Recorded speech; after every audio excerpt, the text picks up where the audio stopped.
Hello, everyone, and welcome to DSCOM X. It has been a very long time since we got to see your lovely faces, but I'm glad to say that Sonia and I are back in town and we're recording another session today. It has been approximately, I don't know, man. It feels like two years since we recorded. Sonia was kidnapped and held ransom in Paraguay. And I just got out of a really bad relationship that kind of felt the same. So we're really happy and really glad to be back in front of you. Sonia, tell us a little bit about what you've been up to your side. Geez, that's a huge question. Okay. What have That's been a long been... time, I suppose. Okay. Yeah, I have no memory. My memory works in 3 weeks. I can let you know what happened 3 weeks ago. Beyond that, it's a bit Like of a a blur. Yeah, totally. What have I been up to? I have been coaching hard. I have been writing not so hard. And literally last night I was thinking to myself, shit, it's almost the end of the year and my goals that I set out for myself have not all come to fruition. So, but I have achieved other things, which is notable. So I have, well, human number. So if there's 8 billion people on the planet, which number would I be? 8 billion. Almost. Really? Wow. Yeah. What number would I be? I'm kind of thinking like the first special 10. One. I wanted to go like, I'm like human number 500, independent. What are you doing? I just realized that I couldn't say the big number that I wanted to, and I was thinking of our ex-president. 769, 800 and 700. My God, this is so much easier with alcohol. I'm going to say human number 500. It happened again. Listen properly. You can never poke fun at our ex-president again when he pronounces numbers. You're just as bad. Human number 23. I have been on lockdown. Okay, 23,568 million. 769,820. Imagine we actually had the numbers of like tattooed somewhere, and like we actually had like a prison stamp somewhere with that number on. That is a sci-fi book right there. Yeah, I love that. And then you were ordered according to rank, but then you would also be ordered according to birth. So how would that work? Oh, you could buy your way up, and demerits will push you down. And it's like an Amazon sales rank where like the bigger the number, like the worse you are, or the lower the number, the better. I would say lower the better, because then it's like if you were like queuing to get onto a plane, then they'll be like, all citizens ranging from number 500,000 to 783,000, please move to the back of the queue. So what was that big number that you wanted to pronounce earlier? We've moved past that, Dave. Okay, got you. Right. Anyway, so, but to answer your question, I've been in lockdown. Okay, what have I done? Let me think about that. Actually, I've done some cool stuff. I think branding wise, like I've noticed you a lot on Facebook with the coaching session. So like I've noticed your branding seems to have taken quite a big quite a big boost since like the last year or so. You've really been popping up a lot. And I've seen the viewer count on your live sessions on Facebook, and it seems, I mean, pretty damn impressive. From the cursory glances. Who are you comparing me to? If you're comparing me to Jordan Peterson or somebody else of that ilk. Anyway, but yes, thank you. You've sparked my memory. So at the beginning of lockdown last year, I've had a Facebook group. Hello, Coach My Life. I started a weekly live in the evenings, which is really cool. Just to chat in with everyone, connect with everyone, support and chat about various topics. And that kind of faded away towards the end of lockdown. And I also just didn't have time. I was super busy. And then as of how long ago? 2-3 months ago, I've kind of started my lives every Wednesday, loving them. And of course, you're coming onto my live in 2 weeks' time. I'm super excited. So the coaching is going really well. It's been great to obviously because of everything that's been happening with lockdown, so many people are becoming aware of, and it forced us as a society, as a culture, as individuals, it forced us to re-examine what it is we do and don't want. And so business is booming, which is awesome. It's kind of locked you. Other news. It's locked you in with your demons, I think. Totally. That's what lockdown's done for me. Okay, Dave, let's talk about that. He's hiding behind me. And you, tell me what you've done. Wait, first I have to I have to self-promote myself. Finally got my online course. It's repetition, Sonia. You don't self-promote yourself, you self-promote. Carry on. Redundant, fair enough. This is a writer's blog, so we must be accurate in our grammar, and pronunciation, and use of English rules. So yes, I finally launched my Miserable to Marvelous course, 10 modules, super excited.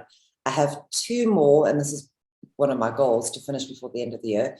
The first is, so what I wanted to do was really target specific areas and challenges in people's lives and just make it accessible. Obviously, I can't coach the world as much as I would love to, so I package them into these kind of knowledge-based courses. The second is, so Miserable to Marvelous is pretty much live and available. The second is relationship recovery. So many people just get stuck, and it doesn't have to be divorce, the end of any major relationship, right? How do you move forward from that? And the third, can't wait for your reaction on this one, is How to Love a Woman. And the original title, do you remember the original title of my first book? Written by Sonia Killick. Do you remember the title of my very first book? And then I changed it. Fuck yeah, like how can I forget that? No, the original that was still the best title ever. Well, the original title of my course, of the third course that I'm building, was How to Fuck a Woman. And I thought, maybe I should tone it down a little bit. No, but like how to fuck her heart. No. No, okay. I thought that was romantic, but okay. It was, but no. Because I just think sexuality is so wounded and so misunderstood. So I'm tackling the subject, and I'm going to educate men and women about how to do it. Actually, funny enough, that sexuality, and it's a horrible tangent, which I suppose we're well known for. But sexuality in a South African context, I feel, is horribly disfigured. It took traveling a bit to actually open my eyes. And I think, the first time I was in a backpackers watching sort of women around me getting changed and at night having sex on the bed next door. Like this little South African boy was sitting there going like, what do I do? This is so awkward. And I realized back then that sexuality for the rest of the world, especially Europe, was just different. We're very conservative. The second time I realized that was going to a sauna in Germany where everyone is naked. So you walk into a unisex sauna, and that would never work in South Africa because I've been there, yeah. Just crazy, man. And then it got to the point where, to highlight how chilled people are about nudity and sexuality, a very good friend of mine, his wife invited me. She's like, let's go to the sauna. And I'm like, thought she invited you. I'm like, no, for the sauna. A menage a trois. And I was like, I can't go to the sauna with you. That's weird. I'm going to see you naked. It's so moments like that just made me feel small. It made me realize the sexuality we have here in this country is inherited and conservative. Yes. We've got a lot of cultural influences as well as taboos, religious. Yeah, huge. And then there's also the practical stuff. But I want to do this also for women. The sex podcast now. Yeah, well, we want to do this. This is how we go. Do writers have sex? Or do they do it quietly? Or do they narrate while copulating? The orgasm was amazing. I'm almost finished. As she writhed under his sweating, pulsating body. Writhe is not a sexy word, son. Right? You could roll up it in right. That's what a snake. No, please. That's an epileptic. But I love it when my girlfriend writhes underneath me. Makes me feel so manly. Oh man, this was easier with a glass of wine instead of coffee. What is the time? Jesus, it's 8:34 in the morning. 8:30, man. We should I still could be in think bed. of a worse way to spend my morning. I think it's fantastic. What? Writhing, man in bed. Writhing, yes. was going to say pulsating member. Oh, I've got a great one. Cliches. How to avoid cliches to improve your writing. I don't think you can, though. I mean, you can't get away from them because they do get the point across. But I think if you overuse them. How do you avoid cliches is editing, man. Like that's where you edit the second and third time and you realize that you've written something that you shouldn't have and you take it out.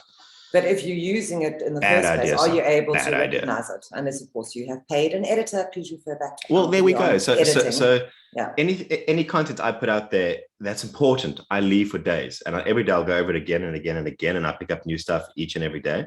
And if it's super important, yeah, share it out with other people, and they will spot the bits and pieces. Mm-hmm. Yeah, I was having a similar chat with a blog edit, a person I'm hiring to write for my blog. And I was trying to convey on the phone, like the style of writing I have, which is very informal, and the better I've gotten at writing, the more relaxed I've become, and throwing in swear words and other peculiarities. And I was trying to convey that authenticity to the person that I was paying to write for me. And I realized you can't actually hire someone and say, write naturally. Mm-hmm.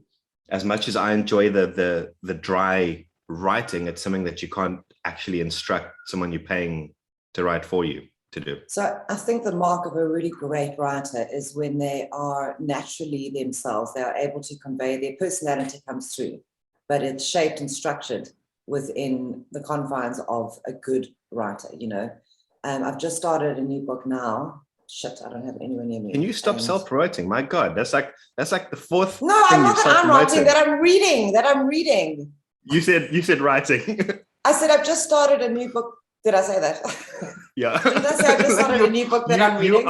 You are in such marketing mode. Hey, I've got this book. Oh, and I didn't bring any marketing props to my desk. Hey, did I tell you I've got this book?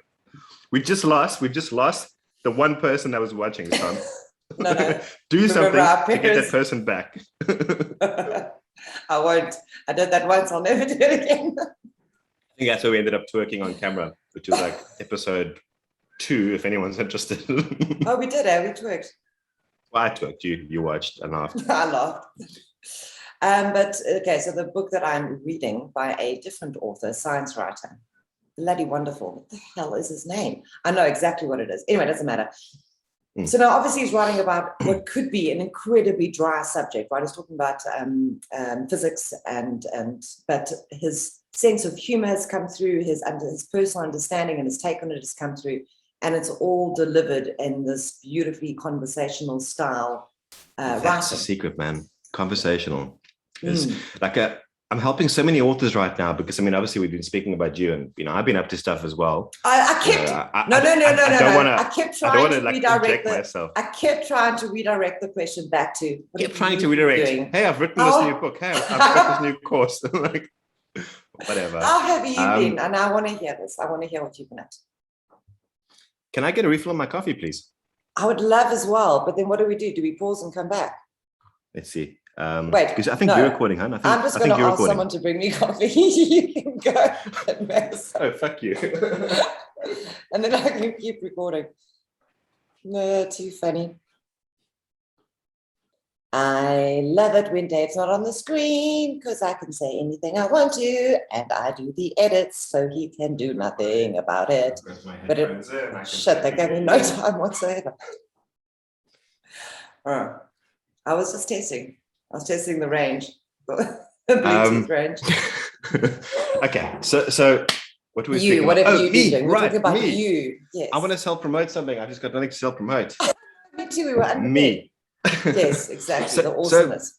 So, lockdown's been crazy. Obviously, what we do for those of you watching, God, do we actually have any viewers left? I honestly, I think we might have lost the last one. Fuck! I'm about to give you a lecture of note. Are you ready? Go. The new website that you've been farting around with for I don't know how many years needs to go live so that you can consolidate your brilliance, because Dave, you are the leading self-publisher in South Africa. Yes, come a little closer. Go on. It's going to be so good. But you are, and you're a brilliant communicator and you're a brilliant human person and you're just fantastic. So get the fucking platform completed and singular, because you've I want got how that. many different platforms going? I want that as a soundbite just to play for me separately. How about your ringtone? We can put it on repeat. This lockdown period has been the closest I've ever been to wanting to just walk away. And again, it's not because of the 70% of people who are fucking amazing. It's the extreme people who you know, send you messages late at night, multiple messages, who phone you multiple times a day, and who don't understand the norms of professional interaction. So I think that's a really nice segue into our discussion today. I wrote down here because I don't want to forget. So what you're describing, you know, you're not going to get away from that in any business. Whatever it is you're doing, it's never going to be 100% smooth sailing. It just won't be. There's always going to be a difficult customer. There's always going to be a setback. There's always going to be a deviation from a plan, whatever the case may be. And it's how we pick ourselves up. And definitely within lockdown, that has been the buzzword, resilience, because we've had to be resilient. And definitely within the process, I actually wrote down here, focused book planning. It was so long ago, I can't remember why I wrote it down. But trying to get my brain back. As an excuse, which I have allowed myself until the end of August to use, I had COVID and I have foggy brain syndrome. So every now and again, just doesn't compute. But that feeling that you're describing of just wanting to give up and it's just all too much and fuck it, what is it worth? I'm feeling unappreciated. I'm feeling like I'm going, you know what I mean? All of those feelings. As you said, that soul destroying, and specifically that personal betrayal as well. I think all of us are going to experience that, whether you're selling books or bricks. That's true. That was pretty good. But in terms of writers, what books are you selling, son? Well, funny you should ask. Well, I just happen to have my list right here. But that's certainly that, you know, that process that we all go through in relationships, in business, it doesn't matter. That is the cycle of life, right? And I think also within writing the book itself, we're going to hit those dead ends. I mean, even writing, Dave, I'm sure, even writing that blog post that you were describing now, I mean, that's a few hundred words. It's an A4, perhaps a two-pager, right? It's not that much. But it's a challenge. And how do we navigate those disappointments, those challenges, those feelings of wanting to give up? And I think, bloody hell, I have also experienced so many times in the last year of I'm done. I just, you know, but we can't be done. We can't be done. We have to shake it off and we have to keep going. Yeah, well, I mean, don't brush it away. We have to eat. You know, I think, okay, so I think that's and the one unique thing case. about South Africans and Africans. What's the difference between South Africans and Africans? We were at the South. That's a good point. That's a good point. Well, I addressed our target market first, our normal viewership, and then I realized that it does apply to the rest of the continent. Then I wanted to actually say the rest of the third world, but I thought I can't speak for them. So that's kind of what happened when you saw the confusion. I get it. I get the thinking. Yeah. Gotcha. So listening to an audiobook where, and I got this listening to Robert Kiyosaki growing up with Rich Dad Poor Dad, and I'm listening to Gary Vaynerchuk at the moment, where fuck, you can make 2 posts on Instagram and earn $10,000 like this. And I'm sitting there going like, I want to argue. I desperately want to argue, but I think what you touched on there was, hey, you got to eat. And I think as South African writers or content creators, that's the bottom line, isn't it? Is that, yeah, there is probably a magic way to unlock, you know, niche and reach readers and stuff like that. But the bottom line is you got to eat. And so this magic of instant gratification of Bitcoin millionaires and of, you know, hustle porn, you know, creating the next big, it's the proliferation of, why am I using big words? Proliferation. Look at you, Dave. I want to be smart today. It's that myth that I want to say perpetuated. Is that a big word?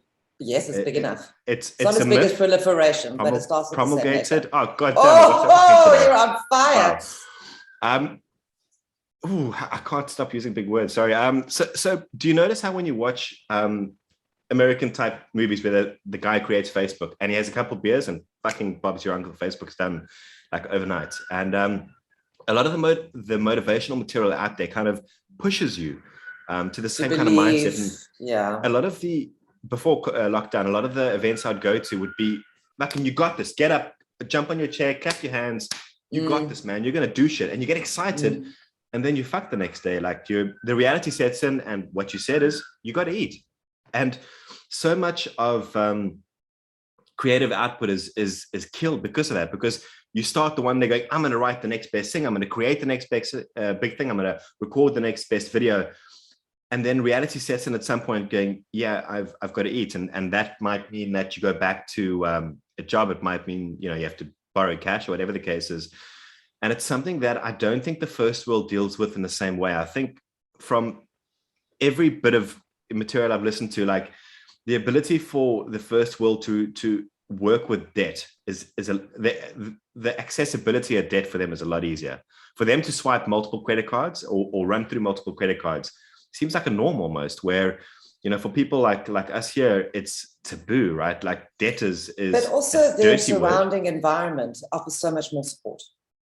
They have, the government, what the government provides. You're right. They do. Is so much more stable, versus what support groups, government programs. And so as a South African content creator, and it could be text, it could be video, it could be courses, you're up against the reality often of, I'm kind of one, paycheck away from being homeless. And it sounds drastic, but honestly, son, that's how I think about it sometimes. Is I look at the people I drive past and I'm like, I could be you tomorrow. So let me just smiling. It's not meant to be funny. It's meant to be because I want to reflect joking. something back. Stop smiling. But we agreed at the beginning you were having the placard, so I knew. Applause. Cry. Oh.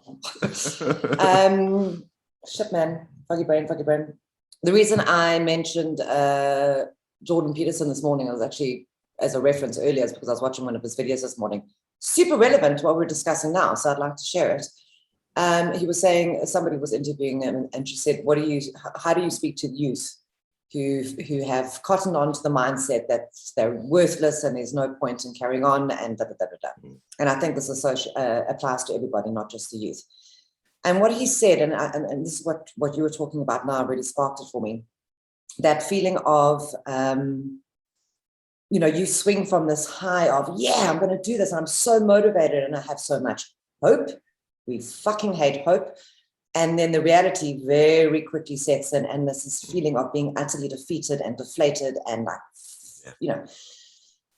but that is a direct result of instant gratification, because we're constantly surrounded by this message that, you can create it in a really quick amount of time. And so what we do is we internalize that and we go, well, there must be something wrong with me because I can't fucking create 1 million rand in a month, or 10,000 rand. Classic tenderpreneur mindset as well, which I think might be somewhat unique to South Africa, where no mindset of kind of longevity is brought to the table. It's purely, I want to make a business tomorrow, earn a tender the next day because I know people, and that's it.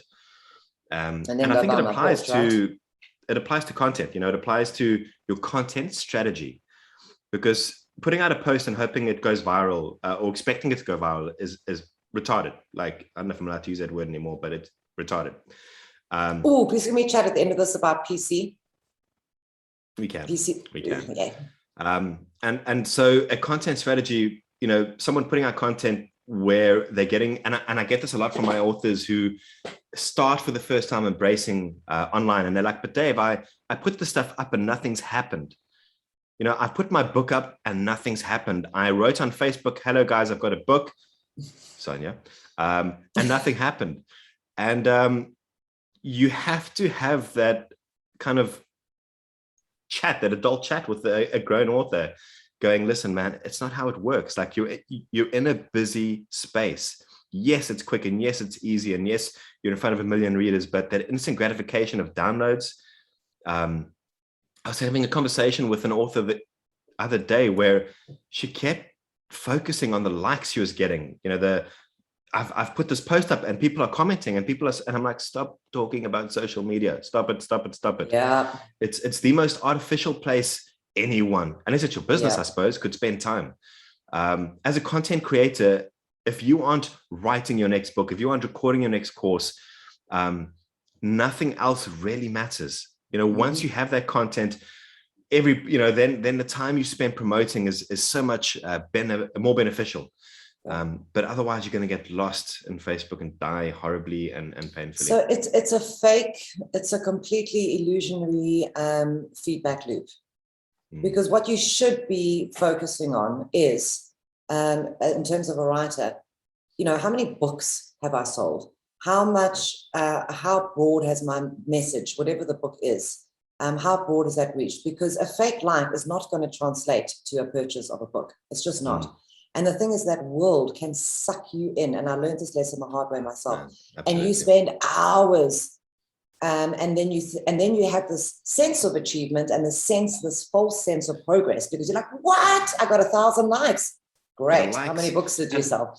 That's the other thing that I see often is authors with the social media side of things. It's easy to waste money. And there's no end of people who, because if you think about, you've written one book, and this is very common for most new authors in South Africa, you got one, maybe two books, and you want to knock on someone's door and say, hey guys, make me famous. And realistically, you don't have a website most of the time. So most of the authors I help with their first book or two don't have a website. So you're going to someone and saying, I want to pay you money for people to find my book. Where can they send those people? Well, I guess send them to Amazon, or your Facebook page, even worse. And the amount of unhappiness, the amount of money that gets lost by people wasting cash when you don't have the foundations taken care of, being more than one book, or being no online presence beyond social media, for example. Without those two foundations, and it sounds like common sense, but I have people, and again, it's a smarter authors who fight with me.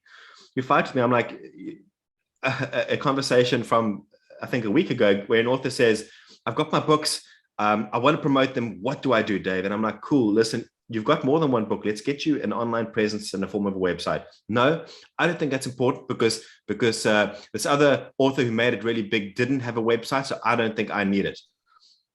And I'm like, okay, listen, author, you're fighting with me. I've given you my advice. You can choose to ignore it.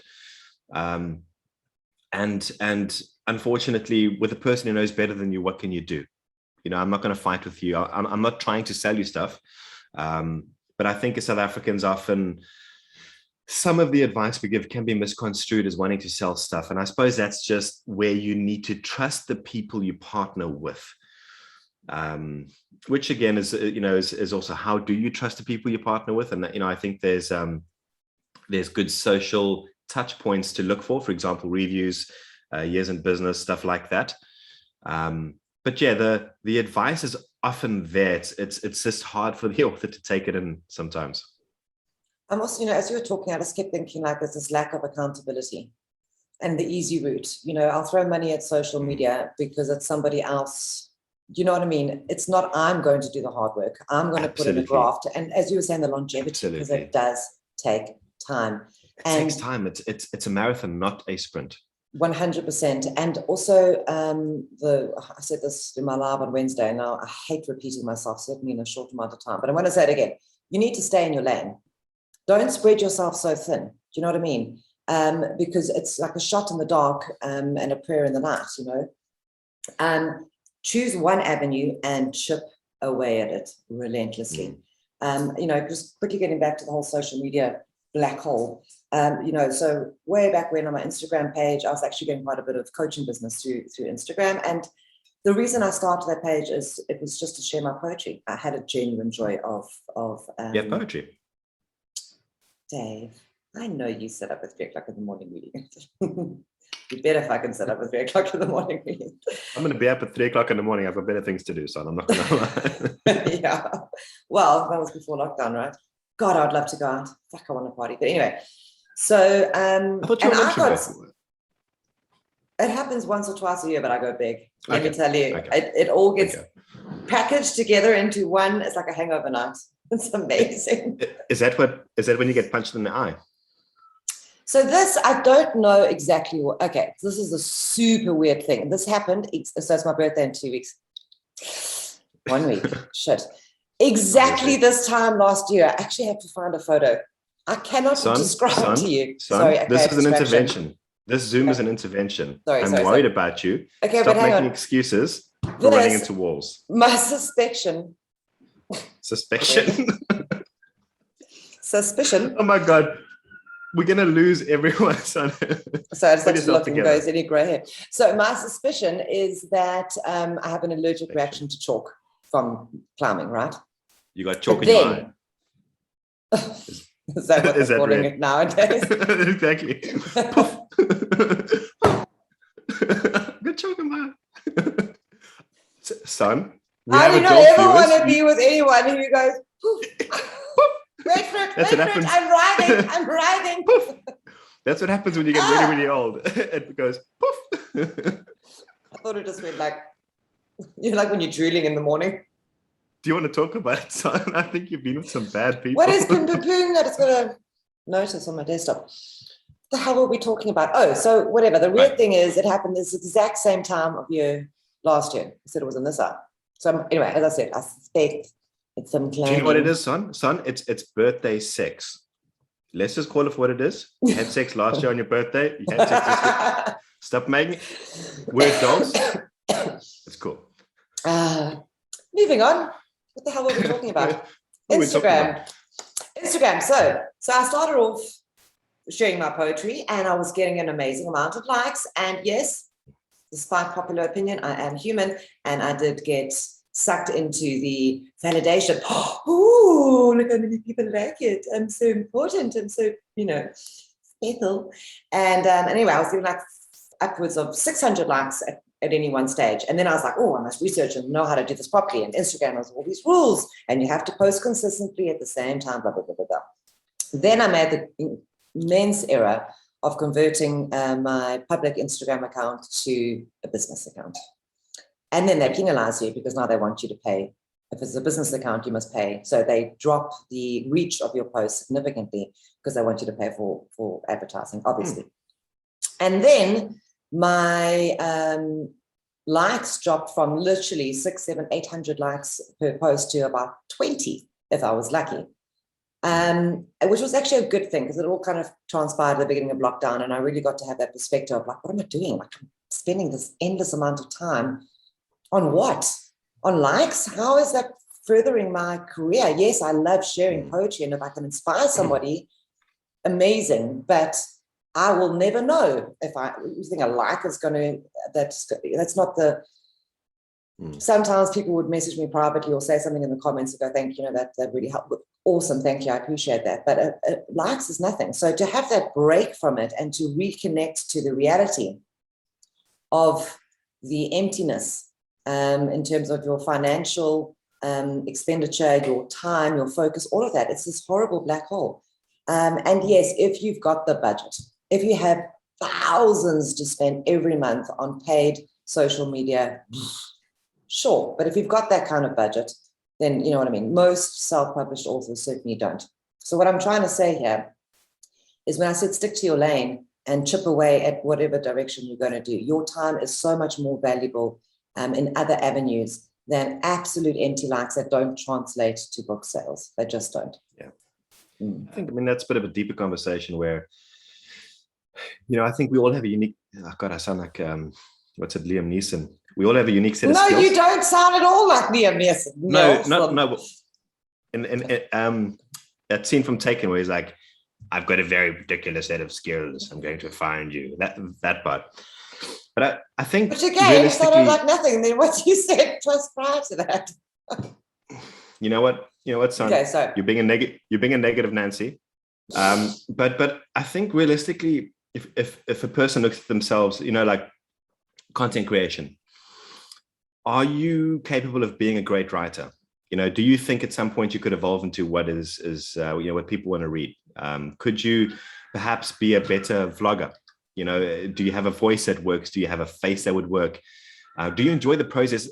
The biggest driver, and I think you'll agree on this one, is having fun. Where do you have the most fun? Like this video is an example of authentic personality that we were talking about earlier. This video, you're having fun, enjoy. We're having fun, and what the ultimate measure for those of you who are still watching is the ultimate measure. Of course, they're still watching. So if I look at some of the biggest content milestones I've hit, for example, let's say hitting the best blog in business blog in South Africa 2016 and the top 30 Sorry, in sorry, 2018. pause. Yeah, confetti. Just repeat that so that in case anyone missed that, because you kind of just said it all again with power, with ownership. Oh, wow, it's gonna feel weird now. Ooh.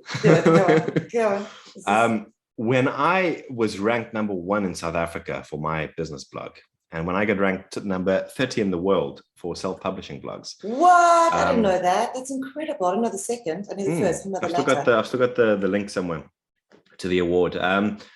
It's amazing. It was happy accidents, and happy accidents mean I was doing what I was doing regardless of like these videos. So these videos, if we can make someone's day better, if we can educate someone as well, fucking awesome. If no one watches it, that's awesome too. The creative process is so rewarding in itself that when I blogged, I wrote and I didn't get a comment for a very long time. And if I had to quantify, I'd say 11 to 12 months before I got my first comment. And I was okay with that because I loved the writing process. When I record vlogs, I do it not expecting anything. The most viral content I've created that's become viral, firstly, it's taken around 6 to 12 months before it actually racks up serious numbers.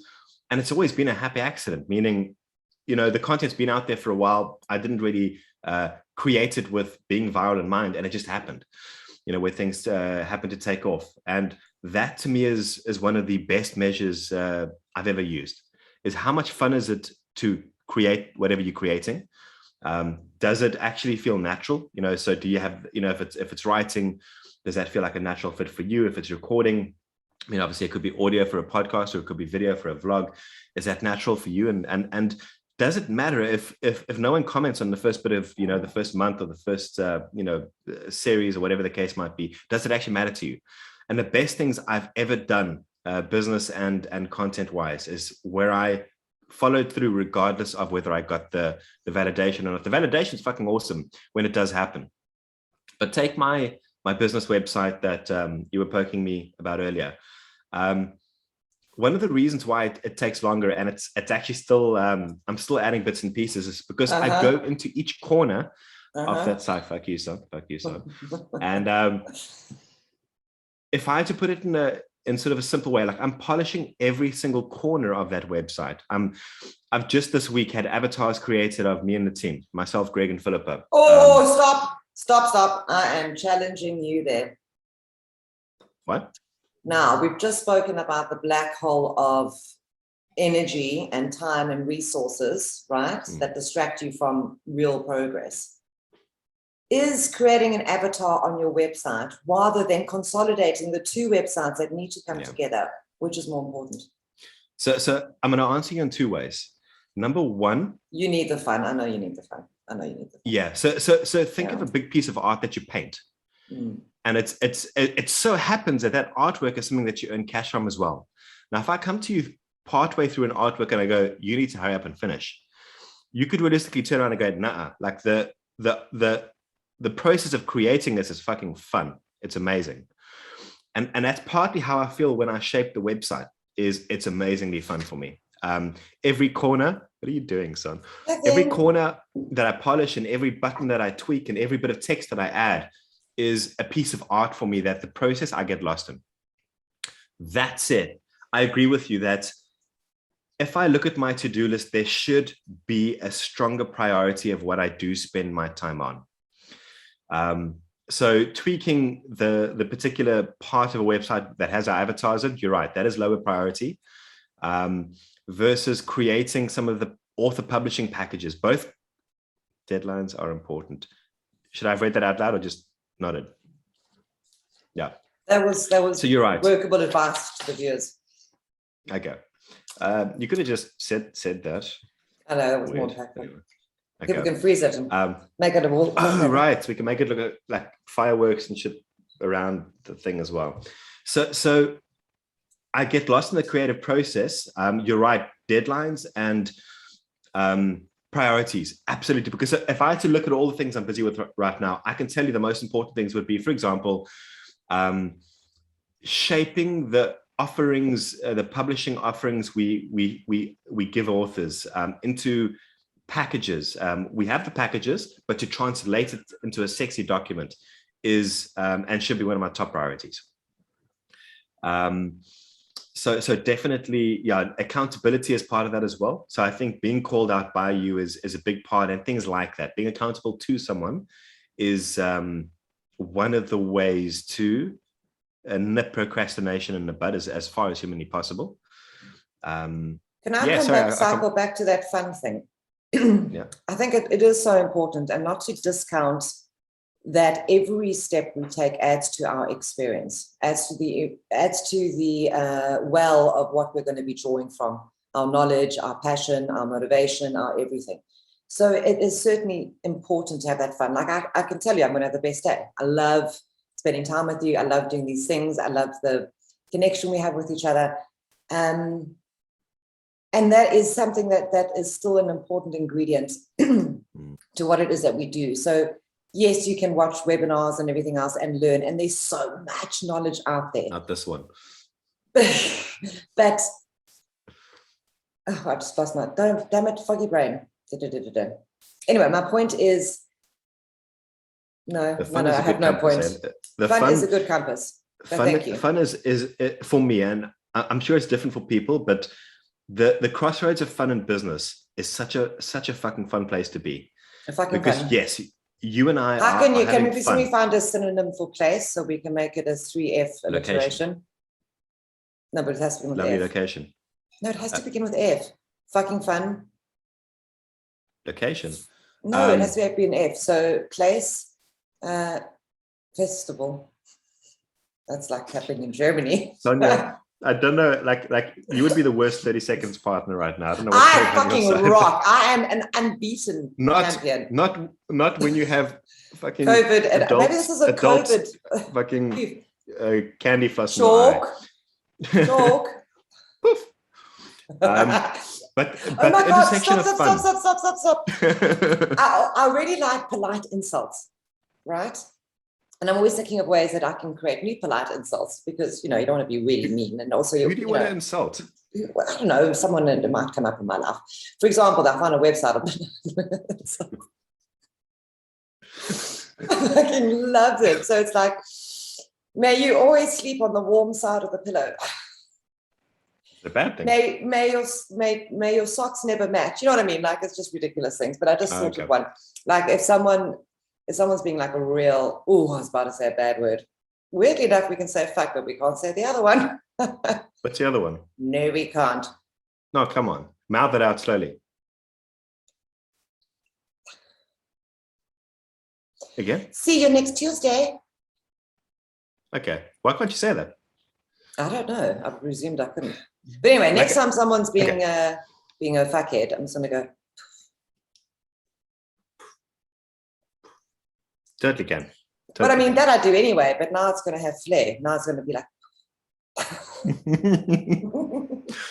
You need some more friends, Sana. Very quickly coming back to that, likes, validations, blah, blah, blah, blah, blah. It's such an inaccurate feedback loop. And I'm going to give you an example. And you were writing great content and it took a while, right?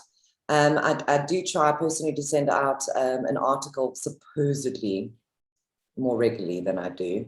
It's just time-wise. Anyway, when I do send a article on a value, and as you were saying, you've got to share value, right? And normally it'll be something that happens in my life. I'm like, oh, yes, and I feel inspired and I'll write it. So it's not consistent. However, the articles that I've shared to LinkedIn, right, don't necessarily get any likes. Do you know how much business I've gotten from them? I have CEOs of companies calling me saying, listen, I read your article on LinkedIn. Would you be interested in coming in to help my team? Now, this is what I'm talking about as an inaccurate feedback loop. I got no likes. Okay. However, the people who I was trying to connect with, I did. And they called me or they messaged me, whatever the case was. So to rely on that social media pomposity, there's another key to add to your thing. You would actually be getting, if those articles were on the site, the valuable metric you'd be looking for is time on article, is the actual time on page. LinkedIn doesn't give you that. so you can't see Facebook it. does, yeah. But technically, you'd be seeing that the person visits, the bounce rate is low, so they don't visit and disappear quickly. They come on and actually stay, and the engagement level is going to be a lot higher. But obviously, you can't see that because it's so binary, where it's either like or not like, or comment or no comment. But if there was a deeper measurement of the amount of people that came and actually stayed and read, maybe they could actually track your scroll. You would see that's really high. But, the most, and certainly, and I don't know, maybe like I'm just about to say, but maybe it's age. I just learned that, Rome was not built in a day. And the more I can stay in my own that lane. is such a cliche. We just spoke about cliches. That was horrible. You're right. But I did it on purpose. Sorry, that was I could terrible. explain to people how I'm calling you out on that one.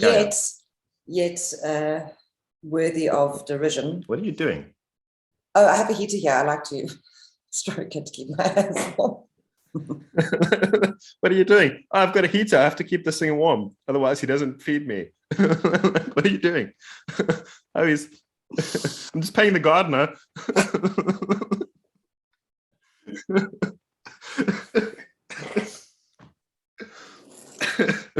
In case you don't believe me, heater and dog. I like, and also it's all ridgy, so I like to run my hand.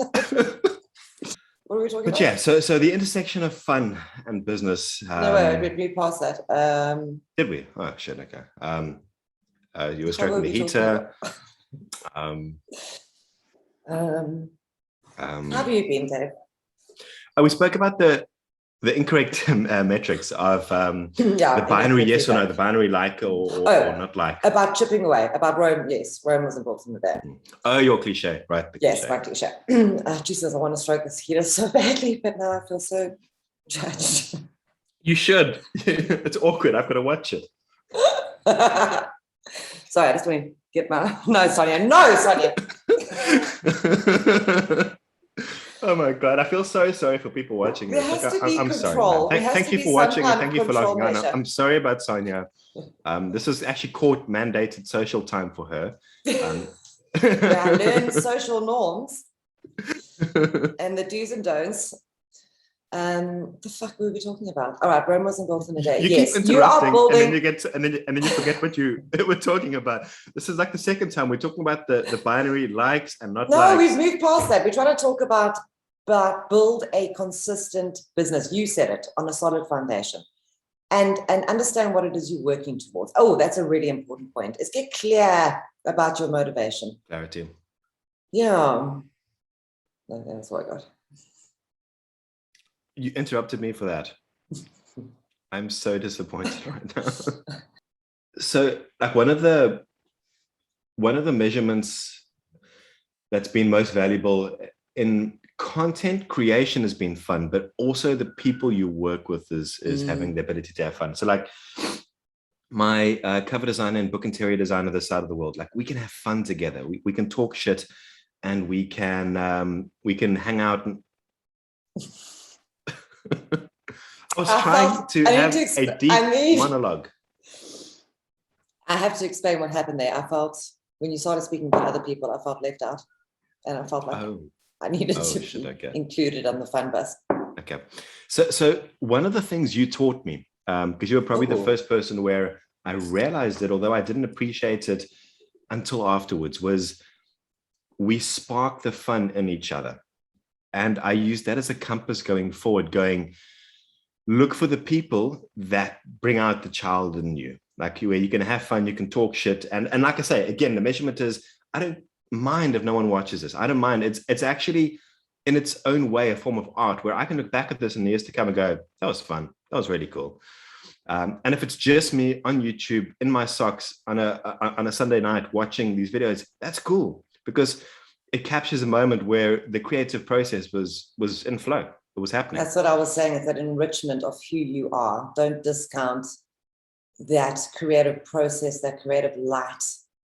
We need it. And, when you're getting to that point, what you were describing, and all of us get to that point of just like demoralization and just, self-doubt and all of that.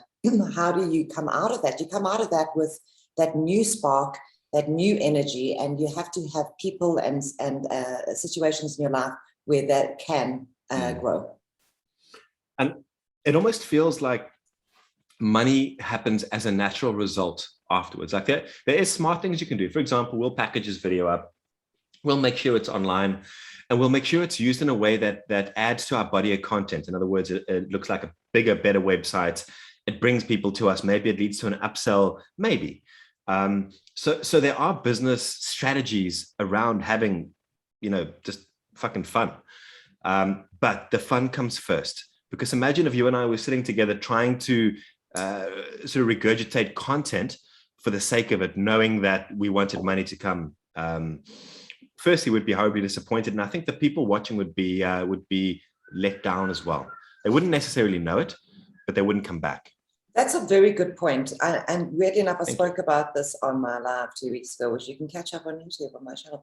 But no, what I spoke about, there was a Q&A that I was running, and one of the ladies said, she has a business that she loves. It's obviously her own thing, but she can't make money, the whole struggle. And as you were talking now, it reminded me of that, because you have two types of people in the world. You have the creatives who work for love, right? And then you have the people who work for money. I don't want to box everybody right now, but because I think we're all a bit of both at times. I think not to say that we're so black and white. The more we can choose where to invest time, but I think we do balance between both. But the creative people, their primary driver is the creative. They're not going to be like, yeah, sure, I'll pay into money, I'll pay into, you know what I mean? It's like they want the money without a doubt, and they'll try and learn how to create more money and how to grow their business and their brand. There's no doubt about it. But that primary driver is, I need to express, I need to do what I love, I need to, I need to grow. Dude, Dave, you're impressive. I do remember this. Do you remember this? When you were in the house. Do the sound effects again? Do you know what it takes though? It takes maturity to realize where it is you have that fun. Like, it's taken me a long time to recognize the value of these moments. And so before then, I was the person who worked salary, jobs. Now I'm the person who turns down people I don't like because I know we won't have fun. So that's a factor of time, where you get to a point where I can now tell a customer, you're cool, but you're not our type of customer. Or I get an offer where I go, it's tempting and it pays well, but it's not really something I want to do. So it takes a bit of maturity to be able, and awareness, to be able to recognize the creative place you would rather be, and have the ability, also importantly, because what you touched on earlier was, I need to eat, to get to the point where you can turn down a meal because you're already full. How awesome was that comparison? You just knew that it was the birth of a new cliche. That was so good. Well, a cliche is something that's been said over and over and over again. And it was so good. I just said it for the first time. Exact fucking hell. I said that was the birth of a new cliche, because it's so good that everyone is going to cotton onto it, use it, and then in time and years to come, Dave Henderson. So full I can turn down a meal. What did you say? Shit, it's gone already. It's gone already. But yeah, it's taken a factor of time to get to that happy place. The happy place where I go, son, like, let's record. Fuck, it'll be amazing. Like, let's spend time recording, and you and I both get, excitement, value. Even though, for example, today it's more of a author audience. And end of this month, in a few weeks' time, we'll be talking more to your audience. It doesn't matter. It doesn't matter that it's your audience, my audience, our audience, because what's that other cliche? A rising tide lifts all ships. Oh, stop trying to compete with me, Dave. Because you're winning. I just want you to know. My tide is rising right now. Oh, Jesus, don't go there. Oh, but this is okay. Oh, but this is okay. This is okay. This is okay. You are such double standards. I can't tell you. I think I have an addiction. It's calling me. It's like looking at me going, yeah, stroke me in at least 2 minutes. I know, baby. It's funny because that's what I hear as well on a cold morning. If I could find you. Sorry, that was unnecessarily. That was mean. That was mean, and I retract my statement. God, I can't see out of his eyes. It's getting worse and worse. It does look like I have a vague recollection in your face. That would be so funny. Look. poke. No, but I think it should be a battle, right? Oh, I'll get you. Headbutt. But no, son, headbutt. I'll show you. and obviously to make it fair, I have to have my hands tied behind my back so that we're both the same shape, right? No. And your eyes closed as well. So like hands behind your back, eyes closed. And I have to fight it off. No, but they have a one eye. They have a, isn't it called the one eye, right? We were doing so well and you lost it. We were doing so well and we lost it. Oh God, that's just too funny. Oh, so let's talk about authenticity. So I have to be honest with you. Way back when, and I'm going to talk about this on next 2 weeks' time, about how Dave and I orbited into each other's worlds. Hi, want to be friends? Yeah, I do. Oh, yeah. Shit, man, it's gone again. Damn it, fuck you, right? God damn it, Sonia. Orbiting each other or authenticity. Yeah. And then obviously Dave and I just have always had brilliant conversations and a brilliant connection and everything else. And then Dave came up with the idea of these videos. Let's share content, let's share our knowledge in the way that we know best, which is basically mayhem, swearing, and inappropriate jokes. And I was like, fuck yes, that's awesome. But there was a moment where, and I have to share this with you, Dave. I'm going to share it like this. Okay. Where I was a little bit concerned and I thought, shit, because I mean, this is who I am, right? And obviously depending on who you're with will bring out different parts of you.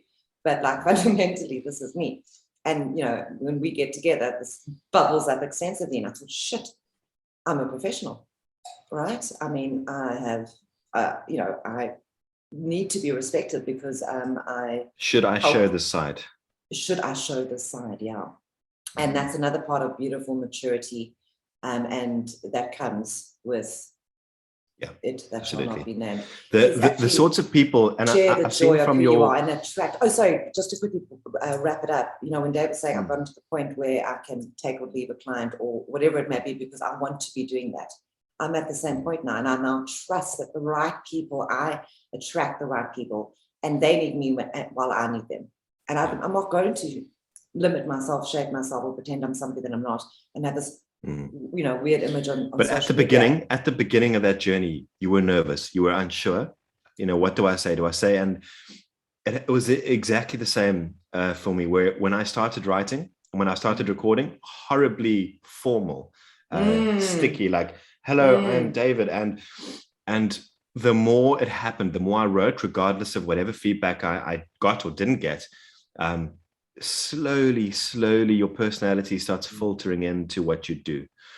And so I get this question from authors going, should I say this? Should I write this? Should I, if I'm going to have a blog, should I write this personal information? And again, it's a factor, it's a numbers game. The more and more content you put out there, the more and more you will shine through. Will you have misses? Yes, you will put out content that is absolutely terrible. Does it mean you shouldn't put stuff out? No, not at all. It means that the next one will get even better.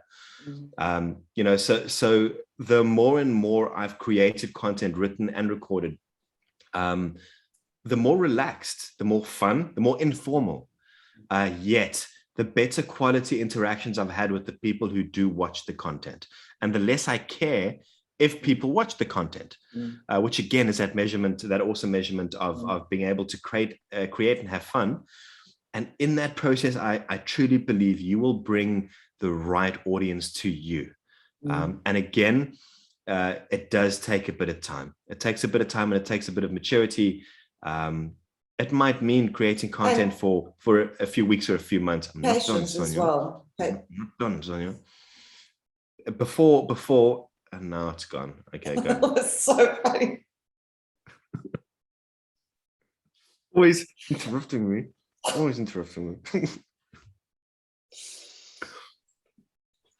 So, Son, what were you thinking? It was Dave. I just, shit, man, I can't remember. No, this is what happens when you interrupt. It was not only maturity that I wanted to say, patience. I just wanted to add a word, patience. Please be patient with me. But that process builds trust and confidence, as you were saying, like when you start off, you're so formal and as your voice, and again, exposing yourself to lightness and to fun and to enjoyment in your work builds up that trust and confidence that allows more and It's more a mistake of your aesthetic. so many people make. Sorry, I was trying to time that so perfectly that it didn't come across as an interruption, and I hope I timed it right. You succeeded pretty well. The mistake a lot of authors make on social media is the awkward social media post of buy my book. That's what it boils down to. Mm-hmm. So my dad, fuck, I hope he doesn't watch this, is a prime example where oops, we just lost where a prime reviewer. Well done, Dave. Well done. Fuck. Sorry, Dad. But it's actually going to be an amazing tool to see if he does watch this, because if he doesn't say anything, then I know he hasn't, right? Mm-hmm. So if you've watched this and you've got this far, give us the promo code of Purple Elephant and you'll get 50. No, not 50. Not 50. Maybe like 10 and a free cup of coffee. And I forgot what I was saying. If you shut. I got stuck on Purple Elephant. If you shit, welcome. Purple Elephant. Oh, buy my book on social media. My dad's a prime example of this. The mistake a lot of authors make, obviously, is the awkward sort of interjection into a group that they've just joined going, I've got a book and buy it. A lot of these interactions, for example, again, using this as an example, we're talking shit. There's not, apart from Sonia, been any upsells, Sonia. And that's how it should be for people like us who get network marketing calls day in and day out. We're so wary of inauthentic interactions where, hey, how are you? Can you buy my cell phone insurance product, whatever the case is? And a lot of people aren't even that polite. So the mark of valuable content is it avoids that inauthentic sale as well. We hope you enjoy the content. We want you to enjoy the content. I love the hearts, by the way. That's very cute. But we don't mind if you don't sell. And if you had to meet myself and so on in real life, because we live outside YouTube, is we genuinely would give you free advice. We generally would have conversations with you, regardless of whether we thought we could benefit from you. This content mirrors that. This content mirrors the fact that we just enjoy the process. We enjoy the advice. And I've actually had to set a time limit on myself personally, because I tend to spend too much time on the phone giving people, pep talks and advice. So it's our lesson again to recognize the crossroads of that fun with the business. In other words, limit your time. So I've had to limit my time to maybe 15-minute conversations with new people. And the other thing which we haven't touched on, which I'm a fan of, is creating a process to handle questions. So when an author comes and says, hey, I've got all these questions, it's not a bad idea to have somewhere you can send them, because a phone call is not going to be enough to discuss everything. 100%. And I certainly have a number of different templates for that exact same reason, because ostensibly we know we've been in the business for years. We know what the questions are going to be. And that's definitely a time saver, 100%. So I think it's a beautiful balance between absolute spontaneity and freedom and creative space and time, with just containing it in a general way, right? It The has information to should be contained. packaged. Yes. And a book is an example of how to package content. A video is another example. A blog post is another one. And so for a person like me, my risk has always been giving away too much without a proper package. So talking for too long without cutting off a phone call and going, we actually do have professional services. Or just giving away too much without thinking with a business cap on, going, okay, I would love to give you more advice, but we actually do have hourly rates for consultations, which you really need to use, for example. And that's just a very simple example.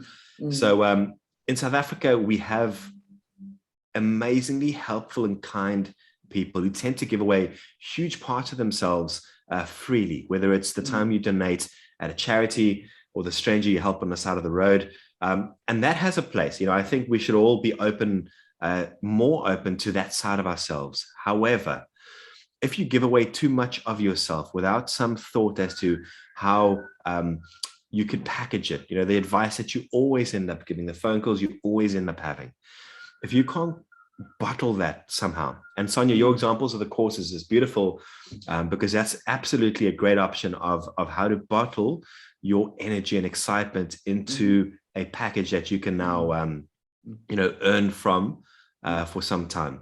If you don't do that, you're left empty. Your passion can kill you if you don't have a process behind it. And I'm a prime example That's a good statement. of someone who walked into this going, passion, I love this, I love helping people. And over the years, I've learned that you have to marry that passion to something process driven. A boundary is a start. And you have to have that place where you can go, listen, we have services, we have a course, we have a book. Because if you don't, how many times can you afford to spend 15, 20 minutes on a phone call that doesn't lead you anywhere? Sure, Dave. You have been quite profound today, I have to say.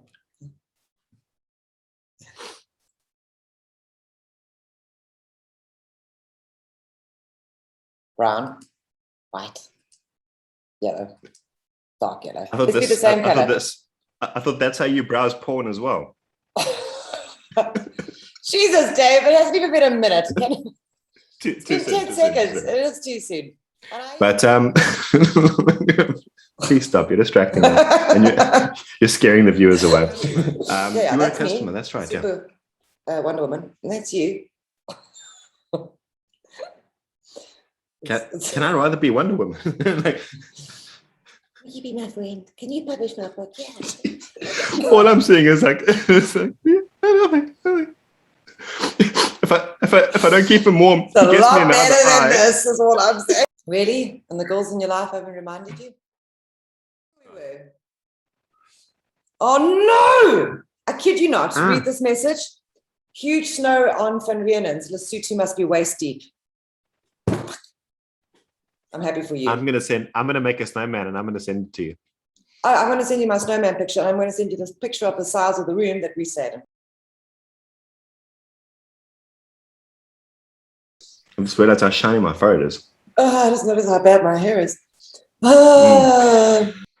It's been awesome, as always. I know. It's been really fun.